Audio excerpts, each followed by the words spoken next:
Hey guys, it's Plasma 1945, and it does sometimes suck to be a BTR, but as long as you got a friend and a couple of friends to hunt you down, it gets to be a little bit better. And we are in DCS World and driving around a BTR 80 using the Combined Arms module, because I know a lot of folks have picked up Combined Arms during the sale, and others maybe they've had it for a while but haven't played it.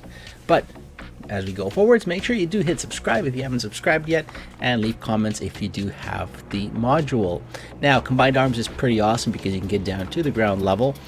To basically get into it, you get a map that has combined arm vehicles. You click on a tactical commander slot, and then go to F10, and you drive your vehicles around. It's pretty straightforward. WASD moves you around, S is a stop and not reverse, and Z and X changes your gear. So instead of pressing W to go forwards, S to go back, you have to be in the right gear, reverse or forwards. Insert will put you into an external view. Your mouse will move your turret around. E will change weapons. And of course, clicking on the mouse will fire your weapon. If you want to lock a unit, press Enter on the keyboard while looking at it, and it'll get locked, giving you a shoot cue as to where to shoot. Now, I'm going to try to do that with my BTR, as we've got RS Finch here in his F-18 loaded up for all kinds of fun. There's no air targets, but Finch is going to come and look for me with these bombs, as well as Zaphod, who's being very sneaky. Now, with Combined Arms, you can also control the units from the F10 map and actually move them around. In the description of this video, I do have a sample map where there's some blue units and red units you can drive, and there's some aircraft you can jump into and make some strafing runs, and some choppers flying around. You can shoot them down as well. None of the ground units will shoot because their ROE is set to hold fire, so you can just practice first. Alright guys, so here we've got Finch rolling in on me.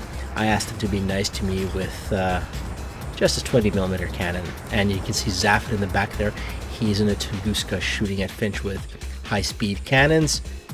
I get out of the way just in time as Finch does that pass there and pops some flares for me. I think that was an insult. Yeah, definitely an insult. So he's rolling out over the town to the north in a left-hand turn, and I start driving around. I don't want to be a sitting duck. If I can move my BTR, maybe I won't get splashed. But Finch got a little bit of help. Here's Striker RS taking off, and he's got unguided rockets to bring to the fight. Meanwhile, Zaphod and I are hiding out. I'm in the field. Zaphod goes for the hide in plain sight. There's some default units that are sitting on the road that are not supposed to be manned, but Zaphod's sitting in a Tunguska amongst all the other units. Finch spots him, drops a couple of bombs. They go down, but the Mark 82s, I think, in this drop were a little bit short.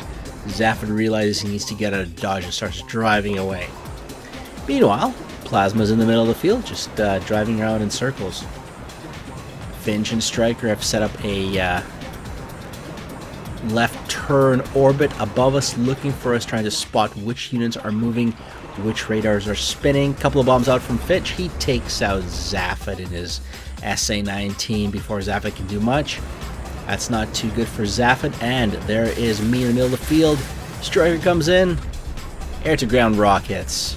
I survive, and I think that's because Striker probably brought heat, not fragmentation rockets. Because I've got very light armor, the fragmentation rockets would have had more splash damage and probably killed me, but here, those heat rockets just went right in the ground, and I'm a happy camper. Cruising around in a field. No worries. Striker makes a pass at me with 30mm. And Finch is right there with him, diving down on me, 20mm cannon ablazing. No matter what screen, VR, headset, track IR you have, it is very hard to spot a unit. Moving around does help the enemy spot you. Shooting your guns at the enemy aircraft definitely helps them. So keep that in mind if you're on a multiplayer server where there is combined arms capability. Alright, I'm still driving around, trying not to get shot, but Finch figures out where I am and rolls in on my 6 o'clock. You never want to have Finch on your 6 o'clock, especially when he's got guns. Goes in for a dive, locks me up, and there's 20mm rounds. Hits my engine, hits my compartment, and Plasma's on fire, guys. So much for that.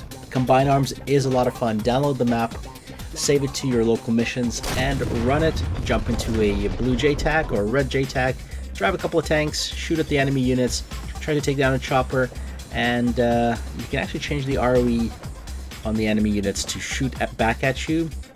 And there's a couple of aircraft at an APA that you can take off as well and fly those in to hit the ground targets. Just keep in mind, once you change the enemy unit's ROE from hold to fire, you may be in trouble. Here, Striker makes it back, peppered with Tunguska rounds on his plane, but he does make it back on one engine. Alright guys, Plasma 1945 out. Drive safe everyone.